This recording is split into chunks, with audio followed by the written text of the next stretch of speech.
Betul perangai pembangkang, terjerit-jerit dan amat biadab. Itu komen daripada salah seorang pemimpin parti politik UMNO.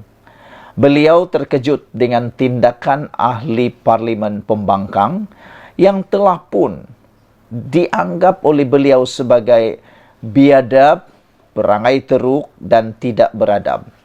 Ini apabila keadaan di parlimen baru sahaja selesai, Kebawah Duli Yang Maha Mulia di Pertuan Agong bertitah supaya menjaga adab dan teladan dan juga menjadikan Dewan Rakyat itu adalah Dewan yang mulia.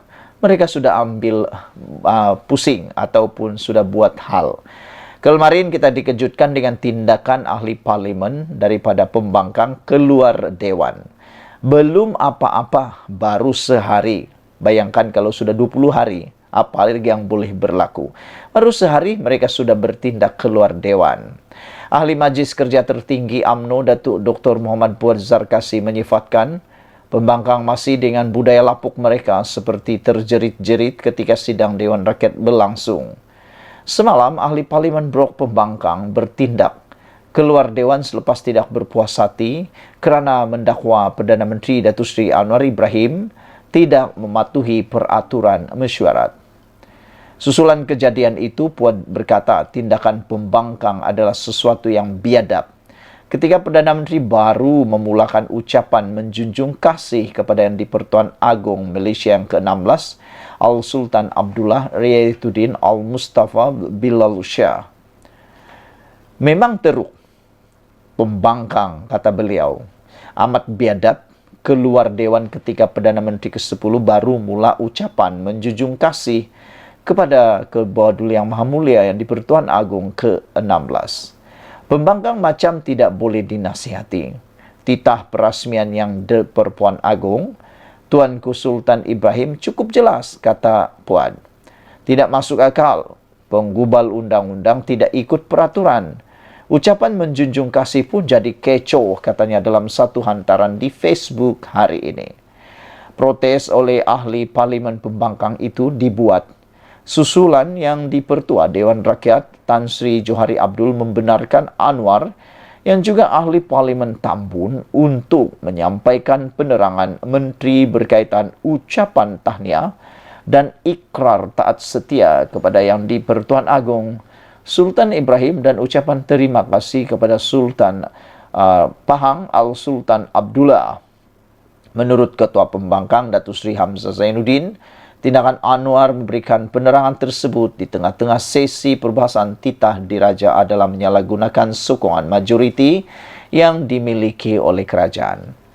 Mengulas lanjut, Puad yang juga bekas ahli parlimen Batu Pahat berkata, kerajaan membawa usul menggunakan peraturan 14 dalam kurungan 2. Ia diundi. Masalahnya pembangkang masih dengan budaya lapuk. Terjerit-jerit, kata-kata kesat dan mencelah tidak ikut peraturan. Dianggap hero dan berprestasi tinggi.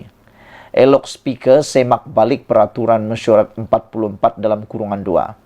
Apakah ahli yang digantung boleh ditarik balik segala kemudahan mereka dalam tempo penggantungan itu? Ujarnya. Dalam pada itu, Puad juga mengimbas kembali tentang penggantungan ahli parlimen yang pernah berlaku sebelum ini. Gobind Singh Dio Puchong dan Fong Poh Kuan Batu Gajah pernah digantung lama dan hilang segala kemudahan ahli parlimen mereka.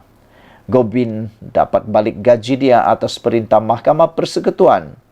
Elok peraturan ini dikaji semula. Jangan bazir duit pembayar rakyat. Hadir parlimen hanya buat kecoh. Bidas beliau lagi. Saudara-saudara sekalian, pembangkang juga dianggap derhaka kepada Agong, tidak beri laluan Perdana Menteri ucap tahniah dan taat setia. Itu adalah satu lagi laporan yang dipetik daripada Harapan Daily. Saudara-saudara sekalian, satu perkara yang kita tertarik dengan gesaan dan juga cadangan daripada Puad ini ialah apabila dia kata, kalau Speaker Dewan, semak semula peraturan mesyuarat 44 dalam kurungan 2. Apakah ahli yang digantung boleh ditarik balik segala kemudahan mereka dalam tempoh penggantungan itu? Kerana beliau mengambil duluan, iaitu Gobind Singh Dio, dan juga ahli Parlimen Batu Gajah pernah digantung lama sehingga segala kemudahan mereka sebagai ahli parlimen ditarik, termasuk gaji dan perkara-perkara lain. Bukankah itu lebih baik untuk dapat mendidik dan mengajar ahli parlimen supaya lebih berhati-hati dan menjaga adab mereka? Gobind hanya dapat balik gajinya atas perintah Mahkamah Persekutuan. Jadi kata Puan, elok peraturan ini dikaji semula. Jangan bazir duit pembayar cukai. Hadir parlimen hanya buat kecoh, merugikan, kata Puan. Sekian dulu untuk kali ini. Jangan lupa tinggalkan komen anda, tekan butang subscribe. Kita jumpa lagi. Bye-bye. Selamat petang, salam sejahtera. Terima kasih karena bersama dengan saya di Nazilin Unity Channel. Saudara-saudara sekalian, perkara yang paling menarik di parlimen hari ini apabila Hamzah Zainuddin mengarahkan Anwar Ibrahim memecat Menteri Keuangan. Ini menimbulkan pelbagai polemik di luar sini, daripada golongan pemerhati politik sampailah pemain media sosial. Ada yang bersetuju, ada juga yang tidak bersetuju. Namun demikian, dipetik daripada Malaysia kini, ini beberapa komen daripada netizen berkait dengan cadangan dan gesaan Hamzah Zainuddin supaya Perdana Menteri Anwar Ibrahim memecat saja Menteri Keuangan kerana nilai ringgit yang jatuh. Ini komen netizen kepada Hamzah Zainuddin dan kepada cadangan tersebut. Salah seorang menulis di dalam ruangan komen cukup panjang, iaitu kejatuhan nilai ringgit ada banyak faktornya, kata beliau.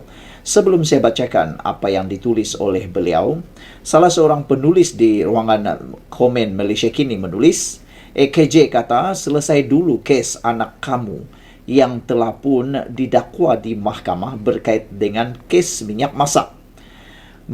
Beliau juga mengatakan bahawa ini kesempatan untuk anda membuktikan bahawa anda memang hero. Kalau bukan langkah Sheraton kamu dulu, katanya, negara ini sudah pasti dalam keadaan yang lebih baik. Apatah lagi kalau Tun melakukan peralihan kuasa sebagaimana yang dijanjikan. Namun kerana langkah Sheraton yang seringkali disebut sebagai langkah syaiton menyebabkan berpanjangannya masalah yang melanda Malaysia.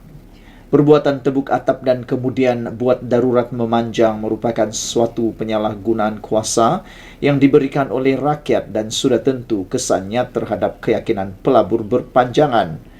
Apatah lagi kamu dan sekutu kamu mencanang niat merebut kuasa melalui tebuk atap berkali-kali. Kemarin sahaja kita telah pun digemparkan dengan kenyataan daripada timbalan Presiden PAS Tuan Ibrahim Tuan Man mengatakan bahawa insya-Allah tidak akan habis penggal, merujuk kepada mungkin Anwar Ibrahim akan ditumbangkan. Baru saja Agung selesai bertitah, sudah ada pencanang seperti itu. Perbuatan tebuk atap dan kemudian buat darurat memanjang adalah suatu penyalahgunaan kuasa yang diberikan oleh rakyat dan sudah tentu kesannya terhadap keyakinan pelabur berpanjangan, kata beliau. Kalau niat nak selamatkan negara, sepatutnya anda berganding bahu dengan kerajaan untuk membangunkan negara, bukan bermain sentimen kaum dan agama untuk memecah belahkan rakyat, kata penulis komen ini, yang mengakibatkan pelabur luar takut kerana suhu perkauman yang meningkat. Namun, ada seorang penulis dalam ruangan komen, iaitu Golden Gecko 9689, membuat komen yang agak berbeza. Beliau menulis, saya merupakan penyokong Pakatan Harapan, tetapi kali ini saya bersetuju dengan Hamzah Zainuddin, kata beliau. Perdana Menteri Anwar Ibrahim patut mencari solusi untuk menyelesaikan masalah ini, dan salah satunya ialah memberikan tanggungjawab Menteri Keuangan kepada orang yang lain untuk mengurangkan beban Anwar Ibrahim sendiri, kata beliau. Merujuk kepada Najib Tun Razak sebelum ini pun sebelum dijatuhkan memegang dua jawatan itu. Jadi ditakuti, dikhawatiri akan berjangkit pula penyakit itu kepada Anwar Ibrahim. Namun, Yellow Kiwi kata, kali ini ramai rakyat setuju dengan Hamzah. Rata-rata pandangan rakyat memilih kerajaan PH setuju dengan Hamzah yang kononnya mahu Anwar Ibrahim menukar menteri atau pecat menteri keuangan. Tapi beberapa penyokong Pakatan Harapan dalam ruangan komen ini menyebut, apa pula penyakau nasional buat masa mereka perintah? Minyak masak pun sakau sekarang nak jadi hero. Soal Violet Well 8490. Violet Well juga kata yang setuju tu hanya geng penyakau nasional aja katanya. Udah B kata bercakap itu mudah, buka mulut dan gerakan lidah saja. Nak melaksanakannya yang susah. Apatah lagi memberikan cadangan yang membina. E1976 kata diamlah. Dia kata dia mahu supaya Hamzah Zainuddin diam. Kerana dia berpendapat syukurlah Hamzah Zainuddin bukan Menteri Keuangan. Kalaulah Hamzah Zainuddin Menteri Keuangan, kata E1976, negara ini mungkin akan lingkup katanya. Tok Mudim pula menulis, kamu sebagai ketua pembangkang sampai sekarang masih sombong. Tak mahu bincang tentang peruntukan hingga menyusahkan ahli parlimen pembangkang yang lain. Tak mahu pecat diri kamu ke? Kata Tok Mudim. Jadi Hamzah Zainuddin mencadangkan atau mengarah Anwar Ibrahim memecat Menteri Keuangan. Tok Mudim pula membalasnya dengan mengatakan, kalau kamu nak arah Anwar Ibrahim pecat Menteri Keuangan, apa kata anda juga pecat ketua pembangkang kerana gagal memudahkan ahli parlimen mendapatkan peruntukan. Anda hanya menyusahkan ahli parlimen, kata Tok Mudim. Yellow Wolf pula kata inilah cubaan murahan. Jadi saya bacakan kepada anda komen yang pertama panjang lebar daripada seorang penulis komen di ruangan Malaysia kini, yaitu Green Cheetah 3211. Dia kata, kejatuhan nilai ringgit ada banyak faktornya. Pertama, kekurangan pelabur asing. Pelabur asing tidak akan melabur di negara yang korup kerana pelabur asing tidak mempunyai kepercayaan penuh terhadap kerajaan yang mengamalkan amalan rasuah. Amalan rasuah juga akan menyebabkan pelabur asing yang sedia ada menarik balik pelaburan mereka dan melabur di negara lain. Ini boleh menyebabkan penurunan permintaan terhadap mata wang. Kejatuhan nilai ringgit sudah pun berlaku semasa Najib.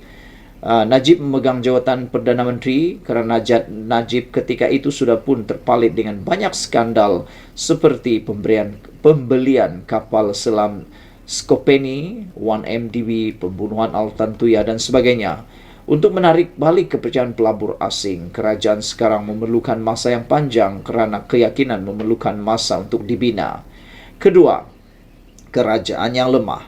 Kerajaan yang lemah boleh menghakis keyakinan pelabur terhadap kestabilan ekonomi dan politik negara.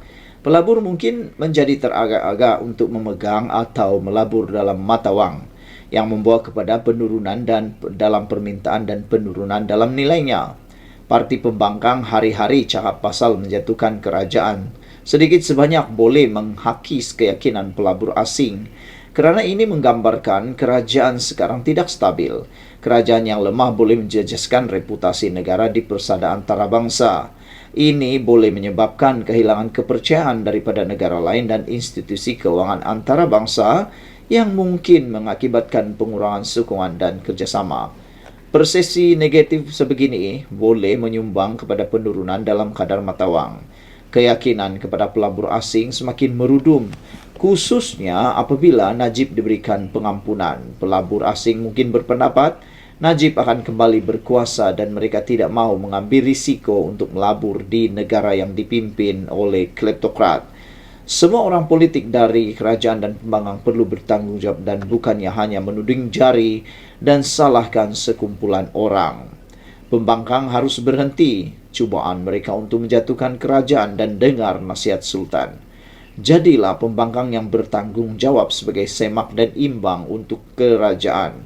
Hentikan permainan 3R dan kerja betul-betul untuk rakyat yang susah. Kerajaan juga harus ingat janji-janji mereka semasa PRU 15. Rakyat sedang memerhati anda. Jikalau janji tidak ditepati, rakyat tidak akan menyokong kamu lagi. Buatlah kerja betul-betul dan kurangkan mainan politik yang tidak mendatangkan faedah kepada rakyat. Sekian dulu untuk kali ini. Jangan lupa tinggalkan komen Anda, tekan butang subscribe. Kita jumpa lagi. Bye-bye.